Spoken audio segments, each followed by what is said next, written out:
दोस्तों, मच्छर खून चूसने के लिए अपनी सुई जैसी तेज सूंड से त्वचा को छेद देता है और आपकी त्वचा में लार इंजेक्ट करता है। हमारा शरीर इस लार के प्रति प्रतिक्रिया करता है, जिससे उस जगह पर गांठ पड़ जाती है और खुजली होने लगती है। कुछ लोगों को काटने पर मामूली प्रतिक्रिया होती है, लेकिन कुछ लोगों पर इसका ज्यादा बुरा असर होता है। दोस्तों, मच्छर के मामले में आपने जीका वायरस का नाम तो सुना होगा। मच्छर के जरिए ही इसका वायरस एक इंसान से दूसरे इंसान तक पहुंचता है। इस वायरस की वजह से एक समय साउथ अमेरिकन कंट्रीज में कई हजार बच्चे मानसिक रूप से विकलांग पैदा हुए थे। अब आप सोचिए, अगर मच्छर नहीं होते तो ये बीमारियां भी नहीं फैलती और ना ही इतने सारे बच्चे बीमार पड़ते। वैसे अगर आपको ऐसा लगता है कि पूरी दुनिया में एक ही तरह के मच्छर पाए जाते हैं, तो यकीनन आप गलत हैं, क्योंकि पूरी दुनिया में मच्छरों के करीब 3500 प्रजातियां पाई जाती हैं।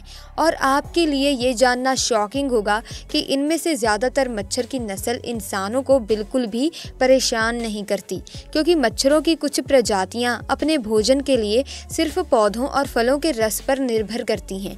और रही बात इंसान के खून पीने की, तो आपको बता दें कि मच्छरों की केवल 6% प्रजातियां ही इंसानों का खून पीती हैं, और वो भी सिर्फ मादा मच्छर ही। हम इंसानों का खून पीती है। नर मच्छर ना तो हमें काटते हैं और ना ही वो बीमारियां फैलाते हैं। ये दोनों ही काम मादा मच्छरों का होता है। वैसे हमें काट कर हमारा खून चूसना मादा मच्छरों की मजबूरी होती है। बिना खून पिए ये अंडे नहीं दे सकती, इसीलिए अपने अंडों के विकास के लिए मादा मच्छर हमें काटती है। एक्चुअली होता ये है कि जब कोई मादा मच्छर अंडे देने लायक होती है, तो उनके न्यूट्रिशन के लिए फूलों का रस सफिशिएंट नहीं रहता। ऐसे समय में उन्हें अपने भोजन में प्रोटीन और फैट की भी जरूरत होती है, और ये प्रोटीन और फैट उन्हें उन जीवों के खूनों से मिलता है जिसे ये काटकर उनका खून चूसती है। वैसे इंसानों का खून पीने वाली इन 6% प्रजातियों में से केवल 50% मादाएं ही अपने अंदर बीमारियों के वायरस लिए फिरती हैं। यानी कुल मिलाकर मच्छरों की केवल 100 नस्ल ही ऐसी है जो इंसानों के लिए नुकसानदेह है और जिनका इंसानियत पर बहुत ही भयानक असर पड़ता है। वैसे अगर मच्छरों की प्रजातियों में सबसे खतरनाक मच्छरों की बात करें, तो इनमें से 3 तरह के मच्छर आते हैं: एडिस एजिप्टी, एडिस एलोबिप्टस और एनोफिस गैम्बी। दोस्तों, इन तीनों में सबसे खतरनाक मच्छर एनोफिलीज गैम्बाए होते हैं, जिन्हें मेनली मलेरिया फैलाने वाले मच्छरों के रूप में जाना जाता है। ये मच्छर आमतौर पर ऐसे एरिया में पैदा होते हैं जहां पानी जमा रहता है या दलदली भूमि अधिक होती है। ये 24 घंटे खून चूसने के लिए तैयार रहते हैं, यानी दिन और रात दोनों समय ये काटते हैं। जबकि वही जो एडिस एजिप्टी मच्छर होती है, वो डेंगू, चिकनगुनिया, जीका, मायरो और येलो फीवर जैसे वायरस और अन्य डिजीज एजेंट को फैलाने के लिए जाने जाते हैं। दोस्तों, इन मच्छरों को सबसे पहले अफ्रीका में खोजा गया था और आज मच्छरों की ये प्रजातियां दुनिया के तमाम गर्म देश में पाई जाती है।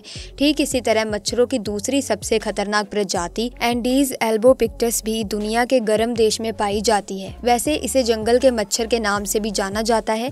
ये सबसे पहले दक्षिण पूर्व एशिया में पाए जाते थे, लेकिन अब ये यूरोपियन देशों और अफ्रीका में भी फैल गए हैं। येलो फीवर और डेंगू जैसी बीमारी के अलावा ये वेस्ट नाइल वायरस को फैलाने के लिए भी जाने जाते हैं। इनका काटना इंसान के लिए जानलेवा साबित हो सकता है। दोस्तों, अब तक सवाल जो शायद आपके दिमाग में आ रहा होगा कि क्या मादा मच्छर सिर्फ इंसानों का ही खून पीती है, तो इसका जवाब है नहीं। वैसे ये बात 100% सच है कि एक मच्छर इंसानी खून पीने को हमेशा प्रायोरिटी देती है, क्योंकि इससे उनकी कई आवश्यकता पूरी हो जाती है। लेकिन उन मच्छरों का क्या जो जंगलों में रहते हैं? जंगलों में इंसान नहीं होते, ऐसे में जंगल में रहने वाले मच्छर जंगली पशु पक्षियों के खून को पीकर जिंदा रहते हैं। कुछ जंगली मच्छर ऐसे भी होते हैं जो सिर्फ और सिर्फ जंगली पक्षियों का ही खून पीते हैं।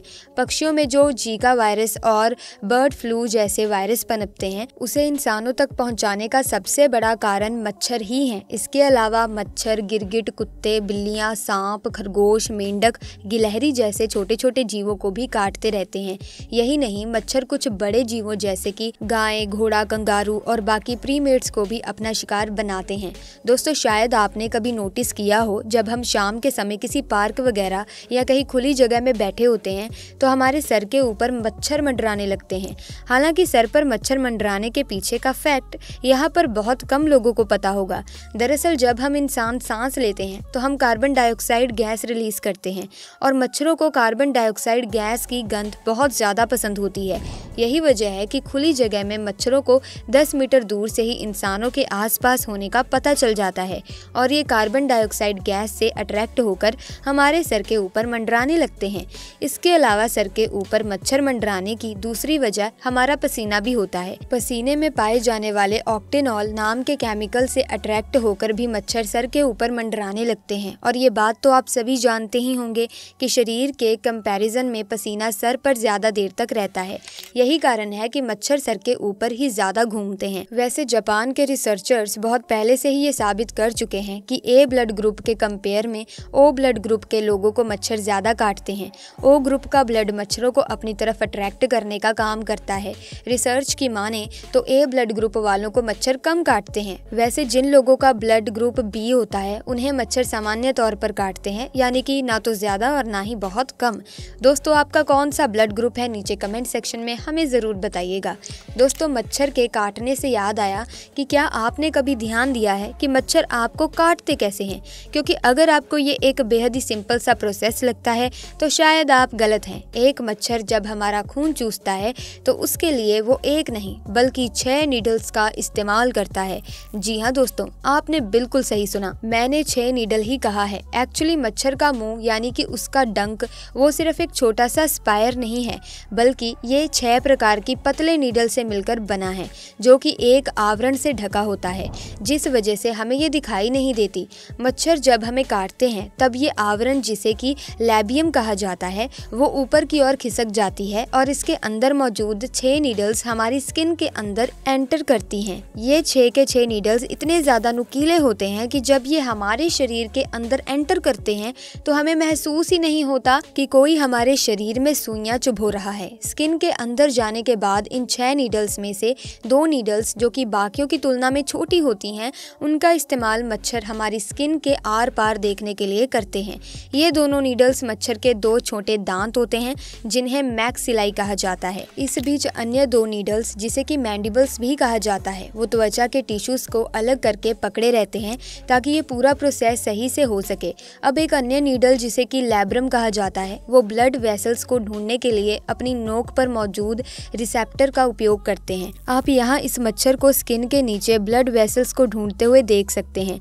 ब्लड वेसल्स मिलने के बाद ये उस पार्ट को स्मूथ करने के लिए अपनी छठी सुई, जिसे हाइपोफेरिंक्स कहा जाता है, इसकी हेल्प से हमारी बॉडी के अंदर एनेस्थीसिया जैसा लिक्विड रिलीज कर देती है, जिससे वो हिस्सा सुन्न पड़ जाता है। और जब तक आपको एहसास होता है कि मच्छर ने आपको काटा है, तब तक वो अपना काम कर चुके होते हैं। वैसे ये हमारे ब्लड वेसल से तब तक खून चूसते रहते हैं जब तक कि ये उनके वजन के 3 गुना के बराबर ना हो जाएं, या फिर आप उन्हें मारकर गिरा न दें।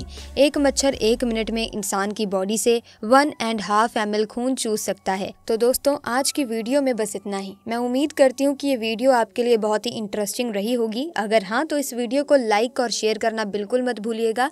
और साथ ही ऐसी ही इंटरेस्टिंग वीडियोस की अपडेट पाने के लिए आप इस चैनल को अभी सब्सक्राइब कर लें और बेल आइकन को प्रेस करें, ताकि आने वाली नई वीडियोस की अपडेट आपको मिलती रहे। आपका बहुत बहुत धन्यवाद।